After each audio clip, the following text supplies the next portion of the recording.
नमस्कार, आदाब, सत श्री अकाल, राम राम, खम्मा गणी दोस्तों। मैं रजनी स्वागत करती हूँ आपका हमारे चैनल द सक्सेस में। तो दोस्तों आज है 24 दिसंबर है आज, और आज का जो मेंस आंसर राइटिंग का है, अब मेरी छुट्टियाँ चल रही है वैसे भी, तो मैं कोशिश करूँगी कि डेली हमारा मेंस आंसर राइटिंग का एक क्वेश्चन आ जाए। मेरी भी तैयारी हो जाएगी, आपकी भी हो जाए इस बहाने।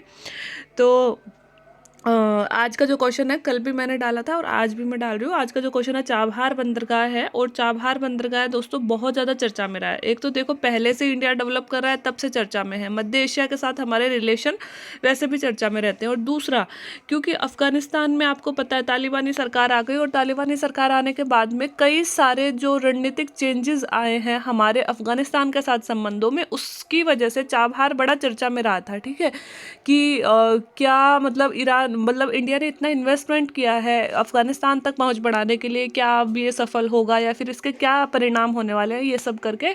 तो इसलिए, और मतलब हमारा एक महत्वपूर्ण एक बोल सकते हैं हम कि इन्वेस्टमेंट है मध्य एशिया तक पहुंच बढ़ाने के लिए, तो अपने आप में वैसे भी हमारे लिए चर्चा का विषय है। वैसे आप सब लोगों ने चाबहार बंदरगाह के बारे में पढ़ा तो होगा, लेकिन मान लो कि अगर हमें 50 वर्ड्स दे दे या 100 वर्ड्स दे दे, तो क्या हम 100 और 50 वर्ड्स में एग्जैक्टली लिख पाएंगे जो चाबहार से इंडिया जो चाबहार से चाहता है, चाबहार की एक्चुअल लोकेशन कहाँ पे है। ये सबको पता है कि हम ईरान में डेवलप कर रहे हैं, लेकिन एक्चुअल कहाँ पे है, तो थोड़ा सा उसी चीज़ को ज़्यादा स्पष्ट करने के लिए मैंने ये क्वेश्चन बनाया है। वैसे तो मैंने 50 वर्ड्स में, क्योंकि मुझे नहीं लगता 50 वर्ड से ज़्यादा ये क्वेश्चन आएगा, मतलब इससे बड़ा नहीं आ सकता, 100 शब्द तो नहीं देंगे। और तो 50 वर्ड्स पे बनाने की कोशिश करिए। चाबहार बंदरगाह इतना सा हमसे पूछा नहीं जाएगा, ठीक है, हमारे लिए पूछा जाएगा चाबहार बंदरगाह है। अगर इतना सा ही पूछा जाता है तो वो 20 वर्ड्स का ही आएगा, 2 नंबर का ही आएगा कि हम क्या हम जानते हैं, अगर वो हमसे सिर्फ नॉलेज लेना चाहता है तो ठीक है। लेकिन अगर बड़ा क्वेश्चन आता है तो वो आएगा चाबहार बंदरगाह है से भारत चाबहार बंदरगाह का भारत के लिए महत्व है, तो उसी पे मैंने यहाँ पे जोड़ दिया है। हाँ, मैं ये बोलूँगी कि ये क्वेश्चन जो है, आंसर जो है 50 वर्ड से ज़्यादा हो गया है मेरा, 70-80 वर्ड्स है, क्योंकि ये मैंने जानबूझ के किया है ताकि अगर 100 वर्ड्स का आ जाता है कि इस तरह से आ जाता है कि अफ़गानिस्तान में हुए राजनीतिक परिवर्तन की वजह से चाबहार बंदरगाह है जो भारत द्वारा निर्मित किया जा रहा था, उससे क्या रणनीतिक चेंजेस हो सकते हैं, है ना। इस तरह का अगर कोई क्वेश्चन आ जाता है तो हमारे पास में ठीक ठाक से पॉइंट हो कि चाबहार बंदरगाह हमने क्यों बनवाया था, है ना, और क्या हमारे लिए इम्पोर्टेंस है, ये सब मैंने यहाँ पे बताने की कोशिश करी। और बीच में एक चीज़, क्योंकि मैं इरेगुलर हो गई थी वीडियोस चैनल पे, लगभग 2-3 महीने तक चैनल बंद था, तो मुझे पता है व्यूज़ बड़े कम आ रहे हैं, जो मेरे परमानेंट सब्सक्राइबर थे वो लोग भी कम देख पा रहे हैं। तो आप लोगों से रिक्वेस्ट है कि वीडियोस रेगुलर आएंगे तो प्लीज़ वीडियो देखा कीजिए, जो भी मेरे सब्सक्राइबर हैं शेयर भी कर दिया कीजिए, क्योंकि मुझे भी फिर मेहनत करने का मन नहीं करता है कि यार कोई देख नहीं रहा तो मेहनत क्या ही करे। तो थोड़ा सा शेयर कर दो यार अपने दोस्तों के साथ में, अच्छी चीज़ें हैं, मतलब ऐसा तो नहीं है किसी को कोई नुकसान हो जाएगा। 10 मिनट का वीडियो होता है, और इसके साथ ही प्लीज़ लाइक और सब मतलब थोड़े बहुत कमेंट भी कर दिया कीजिए अगर आपको अच्छा लगता है। अच्छा नहीं लग रहा है तो भी आप सजेशन नीचे कमेंट बॉक्स में लिख सकते हैं, ठीक है। चलते हैं चाबहार बंदरगाह। तो सबसे पहले चाबहार बंदरगाह देखो, वैसे तो चाबहार बंदरगाह की शुरुआत के अटल बिहारी वाजपेयी के समय में उन्होंने करना चाहा था, लेकिन आपको पता है पाकिस्तान, अफगानिस्तान और ईरान, मतलब इनमें हमारे थोड़ा तनातनी चलती रहती है, उस टाइम ये प्रोजेक्ट शुरू नहीं हो पाया।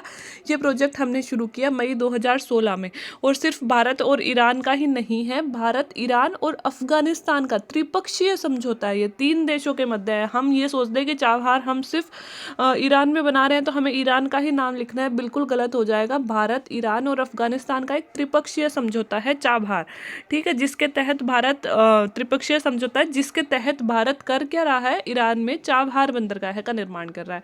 अब मैं यहाँ पे एक चीज़ कहूँगी, अगर ऐसे क्वेश्चन आते हैं ना तो मैप उसमें ज़रूर बना दीजिएगा, 1 नंबर फालतू हमें ज़रूर मिलेगा। थोड़े से हम अलग लिखने की कोशिश करते हैं, नंबर बटोरने की कोशिश करें और लोगों से, तो यही एक मतलब जहाँ ज़रूरत लगे कुछ भी ऐसी थोड़ी सी भी ऐसी सिचुएशन पूछ लेना तो उसका मैप ज़रूर बना देना, है ना। मैप बनाने में कोई ज़्यादा जोर आएगा नहीं। देखो ये भारत है, भारत के टच करके ये कौन सा है, पाकिस्तान, पाकिस्तान से इधर कौन सा अफगानिस्तान, और अफगानिस्तान और पाकिस्तान के टच करता हुआ ईरान, आप देख सकते हैं इस तरह से ईरान, ठीक है।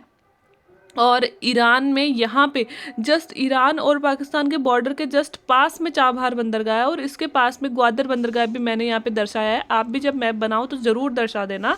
ग्वादर बंदरगाह इसलिए इंपॉर्टेंट है क्योंकि ग्वादर बंदरगाह पाकिस्तान में बनाया जा रहा है और चाइना के द्वारा बनाया जा रहा है। चाइना की जो मोतियों की माला नीति है उसके अकॉर्डिंग चाबहार बंदरगाह बनाया गया है इंडिया को घेरने के लिए, सॉरी ग्वादर बंदरगाह बनाया गया है। अब मोतियों की माला क्या है उसको अगर 100 वर्ड में डिफाइन करना है तो वो भी मैं कर दूंगी, क्योंकि रेशम और वो सिल्क रूट, मोतियों की माला, OBER है ना, ये बहुत बार बहुत चर्चा में रहते हैं हमारे मतलब फॉरेन रिलेशंस में। मुझे फॉरेन रिलेशंस बहुत पसंद है, मतलब पढ़ना मज़ा आता है इनको पढ़ने में, तो ये भी मैं बता दूंगी। मोतियों की माला पे चलो एक वीडियो बना ही लेंगे अपन, क्योंकि कई बार इंपॉर्टेंट हो जाता है, पूछ लिया जाता है। सिंपल से क्वेश्चन होते हैं, नंबर थोड़े से हमें आते हैं बट हम एग्जैक्टली नहीं लिख पाते तो थोड़े कम नंबर रह जाते हैं हमारे।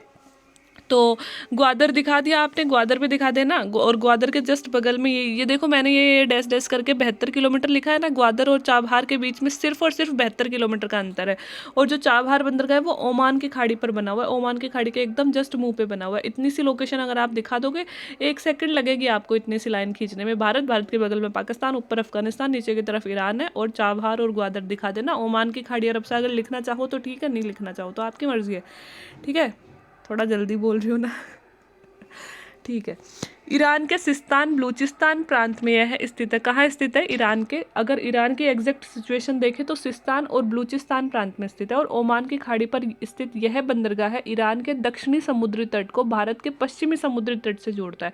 तो किस किस को जोड़ता है? देखो ईरान, तो ईरान का तो ये है दक्षिणी सिरा, ईरान ऐसे जा रहा है ऐसे, तो ये तो है दक्षिणी सिरा। और भारत का ये वाला देखो, ये गुजरात वाला हिस्सा है, तो भारत के इस वाले हिस्से को ऐसे जोड़ रहा है डायरेक्ट, है ना, अरब सागर होते हुए, ओमान की खाड़ी होते हुए, ठीक है। तो इससे जोड़ रहा है। तो आप अगर लोकेशन बताना चाहो तो शुरुआत यहीं से करना कि भारत का त्रिपक्षीय समझौते के तहत, मतलब भारत और अफगानिस्तान और ईरान के त्रिपक्षीय समझौते के तहत भारत ग्वादर बंदरगाह, सॉरी चाबहार बंदरगाह का निर्माण ईरान में कर रहा है। और चाबहार बंदरगाह ईरान के सिस्तान और बलूचिस्तान प्रांत में स्थित है, जो ईरान के दक्षिणी समुद्री तट को भारत के पश्चिमी समुद्री तट से जोड़ता है, ठीक है। इतना आप लोकेशन में इसको बता सकते हैं कि पहली लाइन बना देना, इसको एक ही लाइन बना देना कि हम इसकी लोकेशन जानते हैं और प्रॉपर जानते हैं, ठीक है। अब भारत चाबहार बंदरगाह का उपयोग करते हुए अफगानिस्तान और मध्य एशिया के साथ संपर्क स्थापित कर रहा है। देखो हमारा सिर्फ ईरान से लेना देना नहीं है कि हम सिर्फ ईरान में पहुंचने के लिए बंदरगाह पे इन्वेस्ट कर रहे हैं, हम इसके थ्रू, ईरान के थ्रू अफगानिस्तान में, क्योंकि आपको पता है कि भारत की सीमा यूं तो थल सीमा जो हमारी है वो यूं तो जम्मू कश्मीर यहाँ से होते हुए अफगानिस्तान में स्पर्श करती है, लेकिन जहाँ से स्पर्श करती है ना, अभी उस पर पाकिस्तान का नियंत्रण है और हमारे अफगानिस्तान के साथ थल सीमा के द्वारा संपर्क बिल्कुल कटा हुआ है।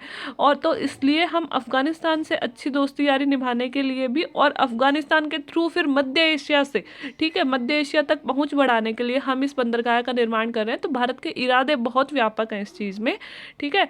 तो लिख देना ये चीज़, भारत चाबहार बंदरगाह का उपयोग करते हुए ईरान के थ्रू अफगानिस्तान और मध्य एशिया के साथ संपर्क स्थापित करने की कोशिश कर रहा है। और इसके साथ ही, है ना, अब यहाँ तक तो हमने बना लिया बंदरगाह। देखो नॉर्मल लैंग्वेज में समझाने की कोशिश कर रही हूँ। हम यहाँ से चलते हैं, अरब सागर से होते हुए ओमान की खाड़ी में चलते हुए इस बंदरगाह पे अपना सामान लेके पहुँच जाते हैं।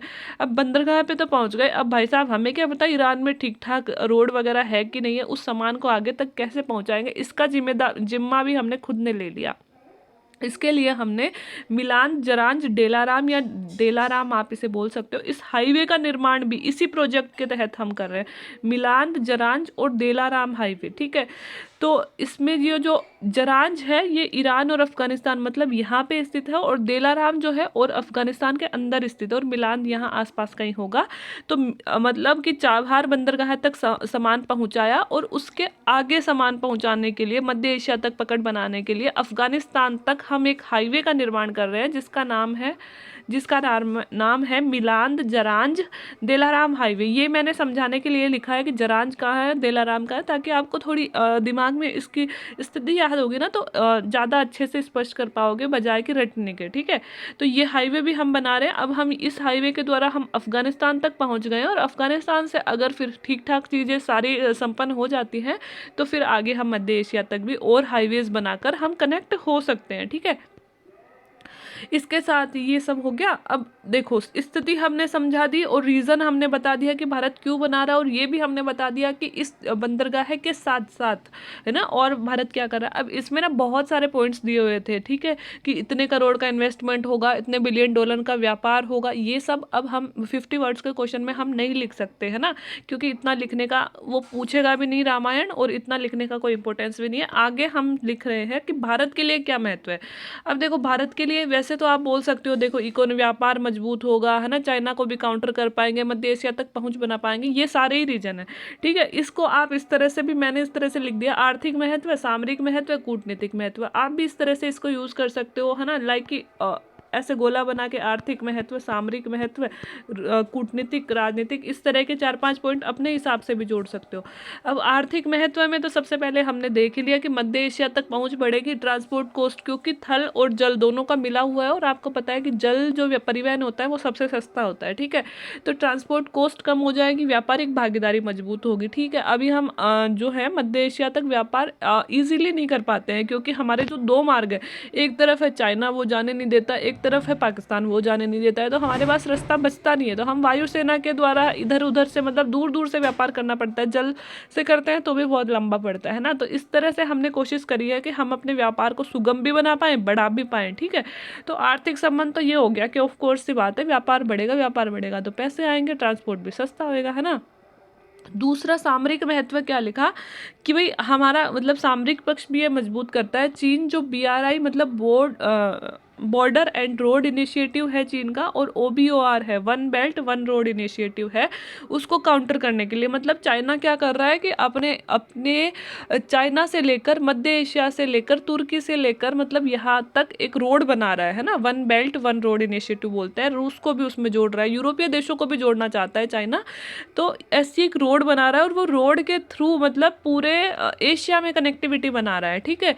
अब वो कनेक्टिविटी तो ठीक है बना रहा है, लेकिन क्या होता है, चाइना की अपन से दुश्मनी है, और चाइना जितना मजबूत होगा वो हमारे लिए सोचने का विषय होगा, क्योंकि चाइना की मजबूती भारत को ऑटोमेटिक कमज़ोर करती है। तो भारत के पास भी ये जो एक बंदरगाह है, इससे मध्य एशिया में पहुंच बनाने का बहुत ही शानदार ऑफर, मतलब मार्ग हो सकता है ये हमारे लिए। तो हम कोशिश कर रहे हैं कि हम चाइना को काउंटर करने के लिए, अगर चाइना मध्य एशिया से कॉन्टैक्ट करता है तो हम भी तो चाहेंगे कि हम मध्य एशिया से कॉन्टैक्ट करें। तो हम कैसे कर रहे हैं कि हम पश्चिम से निकल के अरब सागर से होते हुए, ओमान की खाड़ी पे होते हुए चाबहार, और फिर चाबहार से अफगानिस्तान, और अफगानिस्तान से फिर मध्य एशिया तक अपनी पहुंच बढ़ाने की कोशिश कर रहे हैं। तो ऑफ कोर्स हमारा सामरिक जो महत्व है वो भी मजबूत होगा, और कहीं ना कहीं हम चाइना को काउंटर कर पाएंगे, है ना, प्रतिस्थापित कर सकते हैं, उसका मजबूती से मुकाबला कर सकते हैं। कूटनीतिक महत्व की बात करें तो भारत का एक ड्रीम प्रोजेक्ट है, international north south transport corridor, है ना। तो ड्रीम प्रोजेक्ट है जिसमें मतलब अंतर्राष्ट्रीय रूप से भारत उत्तर से लेकर दक्षिण तक अपना कॉरिडोर, मतलब एक व्यापारिक मार्ग स्थापित करना चाहता है। तो अगर हम ये वाला मार्ग कर देते हैं तो उसका, उस international north south transport corridor का एक बहुत बड़ा हिस्सा लगभग कंप्लीट हो जाएगा। आगे हम उसे रूस के मास्को तक कंप्लीट करना चाहते हैं, तो अगर हम मध्य एशिया तक पहुंच जाते हैं तो एक बहुत बड़ा हिस्सा कंप्लीट हो जाएगा, और उसे आगे हम कंप्लीट करने में सक्षम होंगे। और इसके अलावा राजनीतिक भी लिख सकते हो कि हम मतलब जो हमारा लुक वेस्ट, लुक ईस्ट, और इन सबको थोड़ा सा जोड़ सकते हो कि मध्य एशिया के साथ संबंध बढ़ा के हम हमारे राजनीतिक महत्व और वर्चस्व को बढ़ाएंगे, है ना। ये सब जैसे कि आप देख रहे हो कि इस बार का जो गणतंत्र दिवस है ना, मतलब आने वाले रिपब्लिक डे है ना, तो भारत ने इस बार मध्य एशिया के 5 देशों को, है ना, जो तुर्कमेनिस्तान हो रहा है, उनको इन्वाइट किया है चीफ गेस्ट के रूप में। तो आप समझ सकते हो कि हम मध्य एशिया के साथ अपने संबंध मजबूत करना चाहते हैं, और अगर ऐसा कोई कॉरिडोर हम बना देते हैं तो मतलब जो क्या बोलते हैं, पीपल टू पीपल कनेक्टिविटी भी तो बढ़ेगी, है ना। तो उससे हमारे संबंध और ज़्यादा मजबूत होंगे, और जितने ज़्यादा संबंध मजबूत होते हैं भाईचारा भी बढ़ता है और व्यापार भी बढ़ता है, ठीक है। तो ये सारी चीज़ें हमारे लिए अच्छी होंगी। आगे हम लिख सकते हैं, इस तरह भारत द्वारा निर्मित यह बंदरगाह भारत की न केवल आर्थिक स्थिति मजबूत करेगा, बल्कि वैश्विक परिप्रेक्ष्य में भारत की राजनीतिक, सामरिक और कूटनीतिक स्थिति को भी मजबूत करेगा। तो कंक्लूजन में हम एक पॉजिटिव पॉइंट देते हुए कह देंगे कि हाँ, आर्थिक तो करेगा ही करेगा, सबसे बड़ी चीज़ तो वही है, उसके साथ ही वैश्विक परिप्रेक्ष्य में हमारी राजनीतिक स्थिति को भी मजबूत करेगा, सामरिक भी और कूटनीतिक स्थिति को भी मजबूत करने में मदद करेगा, है ना। तो आई होप दोस्तों की अगर 50 वर्ड्स या 100 वर्ड्स में हमसे पूछा जाए चाबहार बंदरगाह, तो हमारे लिए काफ़ी पॉइंट हो चुके हैं। इससे बाहर मुझे नहीं लगता कि कुछ हमें लिखने की ज़रूरत है, बेस्ट आंसर होगा हमारे लिए। ठीक है, और बोलते बोलते याद भी हो गया होगा आपको। ठीक है, वीडियो 15 मिनट से ज़्यादा लंबा मैं नहीं करना चाहती हूँ, तो आज के लिए इतना ही। अगर वीडियो अच्छा लग रहा हो, आपको थोड़ा सा पसंद आ रहा है कंटेंट, थोड़ा सा यार प्लीज़ थोड़ा सा क्या कर दीजिए कीजिए, लाइक कर दिया कीजिए, वीडियो को शेयर कर दिया कीजिए, ताकि मेरे में भी मोटिवेशन बना रहे। बाकी वीडियो देखने के लिए थैंक यू सो मच।